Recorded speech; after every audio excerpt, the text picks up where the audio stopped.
दोस्तों हिंदी मिरर पर फिर से आपका स्वागत है। दोस्तों आज की वीडियो में बीए फर्स्ट ईयर का इको का फर्स्ट पेपर लेकर आए हैं।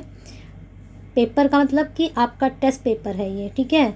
इको के जो स्टूडेंट हैं बीए फर्स्ट ईयर के एसटी एसयू के, जुड़ जाइए हिंदी मिरर के साथ और अपना जो आगे का टेस्ट पेपर है उसको सॉल्व करते हैं आपके, और तैयारी करिए। मॉर्निंग में आपका पेपर है, मेरी बेस्ट विशेस के साथ पेपर की तैयारी करा रही हूँ आपको, और आपका पेपर सबका अच्छा जाए कल मॉर्निंग में। और जो बच्चे सोशलॉजी के हैं उनका 11 में पेपर है। मैंने आज मॉर्निंग में आपको लास्ट ईयर का पेपर अपलोड किया था, उसको अच्छे से देखिए और उसकी सॉल्विंग कीजिए। जो आंसर आपसे ना बने उसका कमेंट बॉक्स में बताइए कि इसका आंसर क्या हो सकता है मैम। दूसरी बात ये कि शाम तक हो सकता है सोशलॉजी के बच्चों के लिए भी आपके लिए भी फर्स्ट पेपर की वीडियो प्रोवाइड करा दी जाए चैनल पर, तो बने रहिए हिंदी मिरर के साथ। अगर वीडियो पसंद आती है तो लाइक एंड शेयर करते रहिए। जो अभी चैनल से जुड़े हैं लाल बटन को ज़रूर दबा के जाएं, और जो है दबा के नहीं जाएं, मतलब दबा दें अभी जब शुरू कर रहे हैं वीडियो को, और साथ में बेल आइकन को हिट कर दें, क्योंकि अभी हिस्ट्री का आपका एग्ज़ाम रह चुका है, इको का रह चुका है और सोशलॉजी का रह चुका है।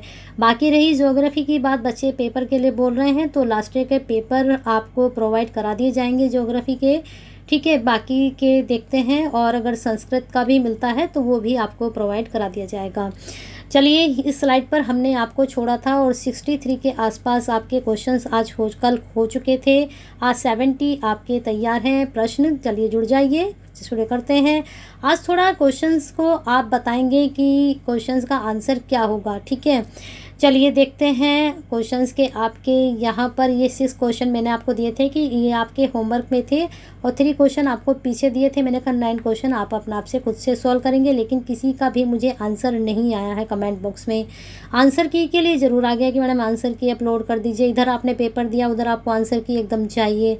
कॉलेज जाना पड़ता है, हम भी कॉलेज जाते हैं आपकी तरह, शाम तक आते हैं 4 बजे तक। उसके बाद देखते हैं। आज आधा पेपर सॉल्व कर चुके हैं, आधा आज कल तक करके आपको अपलोड कर देंगे। कल तक आंसर की आपकी हो सकता है रात तक भी कर दें, तो बने रहिए हिंदी मिरर के साथ। चलिए शुरू करते हैं।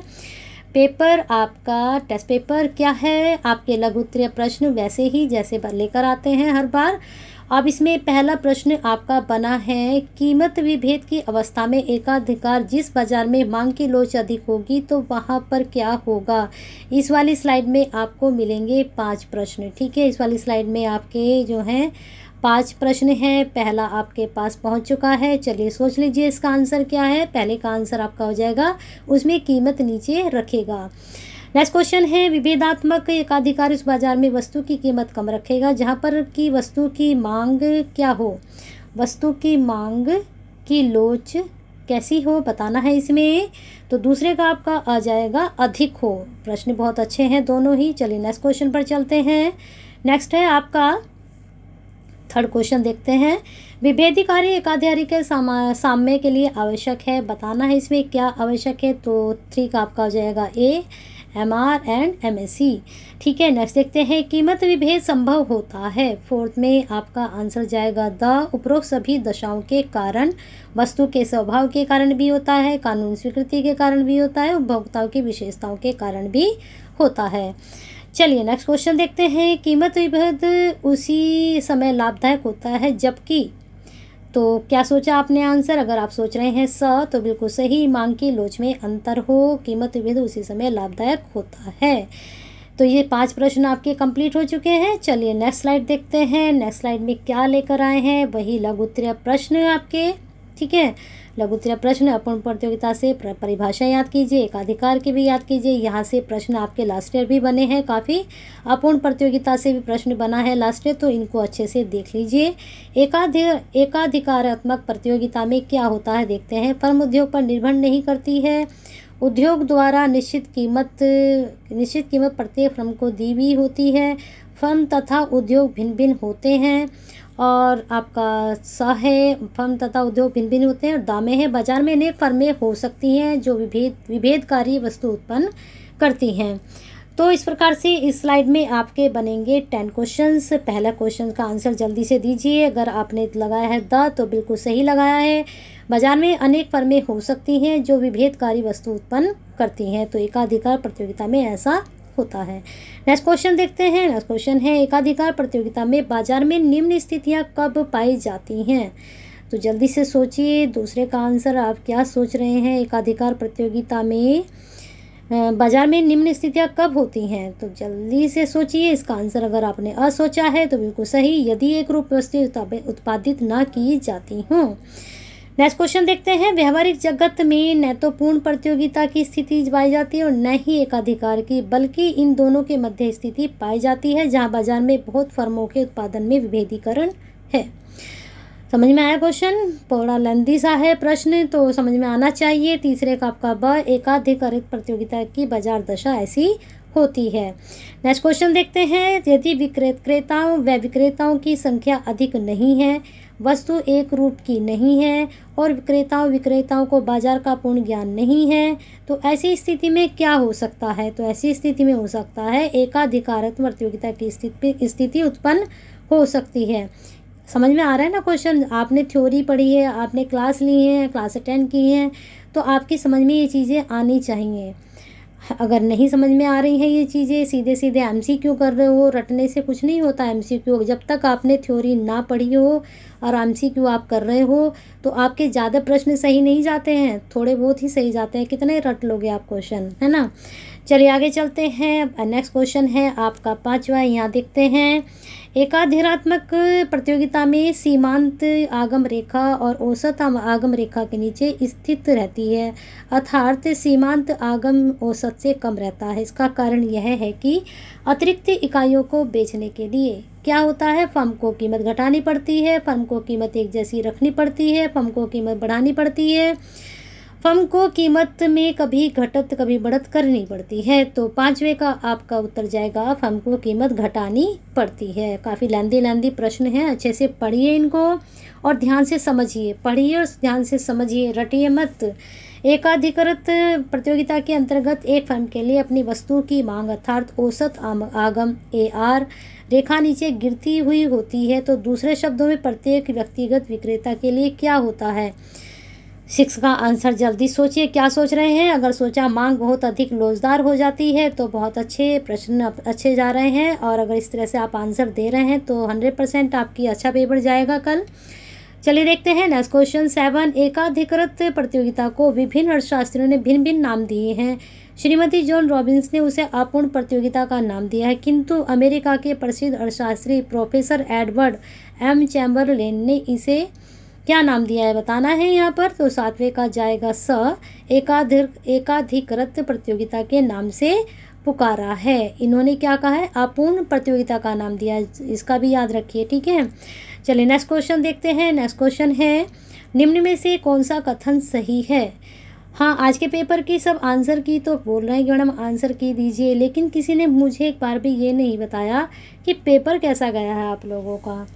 अगर आंसर की चेक करेंगे तभी आपको पता चलेगा कि पेपर कैसा गया। जितना आपने पढ़ा और पेपर देखकर आपको कैसा महसूस हुआ, आपको लगा कि पढ़ा हुआ आया है आपका, प्रैक्टिस किया हुआ आया है आपका? किसी ने भी मुझे कमेंट में ये नहीं बताया। आंसर की बहुत जल्दी हो गई है सबको कि मैडम आंसर की दीजिए, मिलेगी, थोड़ा पेशेंस रखिए, लास्ट टाइम की तरह गलती नहीं होनी चाहिए, है ना।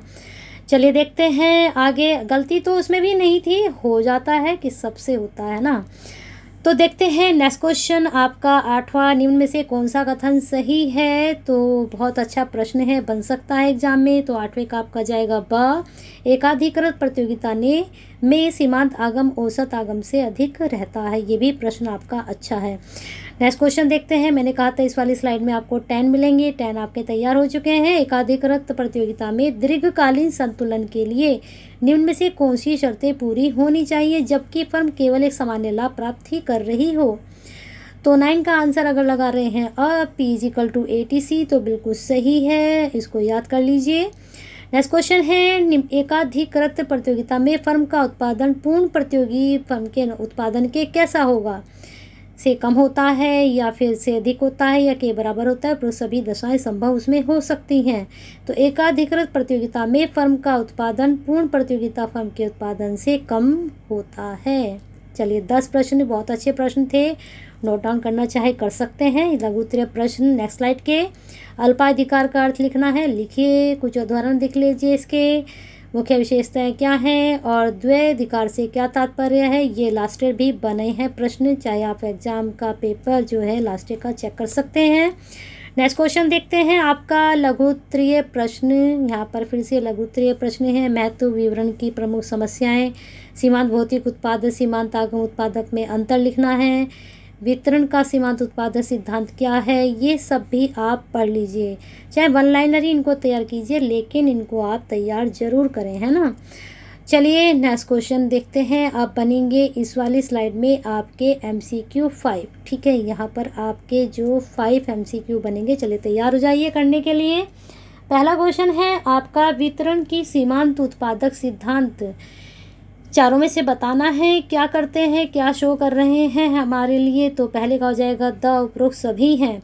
यह स्पष्ट करता है कि एक व्यावसायिक फर्म किसी उत्पादन साधन को उसकी उत्पादकता के कारण नियोजित करती है। यह सामान्य सिद्धांत है और इसके माध्यम से सभी साधनों के पारिश्रमिकों की व्याख्या की जा सकती है। यह स्पष्ट करता है कि उत्पत्ति के साधनों की कीमत निर्धारण का आधार सीमांत उत्पादकता है। इन तीनों में से भी आपके MCQ बन सकते हैं, तो अच्छे से इसको पढ़ लीजिए। चलिए नेक्स्ट क्वेश्चन पर चलते हैं। नेक्स्ट है आपका सीमांत उत्पादकता सिद्धांत किसी भी साधन के पारिश्रमिक को उसके, तो दूसरे का आंसर क्या लगाना चाहेंगे, कुल उत्पादन में किए अंशदान से जोड़ देता है। सीमांत उत्पादक सिद्धांत पढ़ा होगा सभी ने, क्या होता है, तो किसी भी साधन के पारिश्रमिक को उसके क्या होता है, इसमें क्या है आंसर इसका, कुल उत्पादन में किए गए अंशदान से जोड़ देता है। बहुत अच्छा प्रश्न है, जरूर नोट डाउन करें, अच्छे से इसको समझें। नेक्स्ट क्वेश्चन है सीमांत उत्पादकता सिद्धांत की निम्न में से कौन सी मान्यता सही है जिस पर यह सिद्धांत आधारित है। अब देख लीजिए आपका दोबारा से प्रश्न बन चुका है, बहुत अच्छे से इसको याद कर लीजिए सीमांत उत्पादक सिद्धांत को, यहाँ से प्रश्न आपका जरूर बनेगा। तीसरे का द उपरोक्त सभी, पूर्ण रोजगार की स्थिति, प्रत्येक साधन की सभी इकाइयों का समरूप होना, साधन बाजार तथा वस्तु बाजार दोनों में पूर्ण प्रतियोगिता का होना। नेक्स्ट क्वेश्चन है यदि साधन बाजार में पूर्ण प्रतियोगिता विद्यमान है तो एक फर्म की सामने की स्थिति में क्या हो सकता है, इसमें से आपको देखना है क्या होगा। तो इसका 4 आंसर आपका सही जाएगा, MFC = MRP = AFC, ठीक है। चलिए 4 क्वेश्चन आपके हो चुके हैं। अब आते हैं आपके 5th पर। 5th आपका नेक्स्ट स्लाइड में मिलेगा आपको। यहाँ पर इसके जो है आंसर भी हैं, आप देख सकते हैं, ये रहे आंसर इस वाली स्लाइड के। बहुत लेंदी प्रश्न है यहाँ पर, इसका मैं सीधा सीधा आपको आंसर बता रही हूँ, मैं इतना लेंदी आंसर नहीं पढ़ रही हूँ। इसका आंसर होगा, इसको पढ़ लीजिए अच्छे से और देख लीजिए किस तरह से इसको सॉल्विंग की गई है ना। चलिए हम चलते हैं नेक्स्ट स्लाइड पर। आपकी नेक्स्ट स्लाइड है आपकी सही विकल्प चुनकर लिखना है। तो इस स्लाइड में आपको मिलेंगे प्रश्न कितने, 10। नोट कर लीजिए, इस स्लाइड में आपके 10 प्रश्न हैं। वास्तविक मजदूरी पर प्रभाव पड़ता है और इस स्लाइड के प्रश्न अच्छे हैं, यहाँ से MCQ जरूर बनेंगे आपके एग्जाम में। काम की प्रकृति का, श्रम की मांग और पूर्ति का, रुपये की क्रय शक्ति का या फिर श्रमिक संगठन का। तो पहले का आंसर आपका जाएगा सा, रुपये की क्रय शक्ति का वास्तविक मजदूरी पर प्रभाव पड़ता है।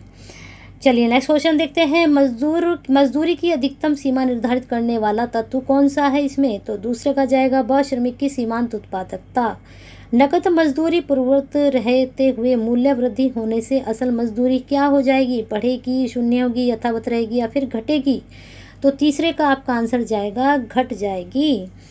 आधुनिक अर्थशास्त्रियों के अनुसार श्रम संग मजदूरी में वृद्धि कर सकता है, नहीं कर सकता है, कोई प्रभाव नहीं डाल सकता है। उपरोक्त सभी आधुनिक अर्थशास्त्रियों के अनुसार श्रम संग मजदूरी में क्या कर सकता है।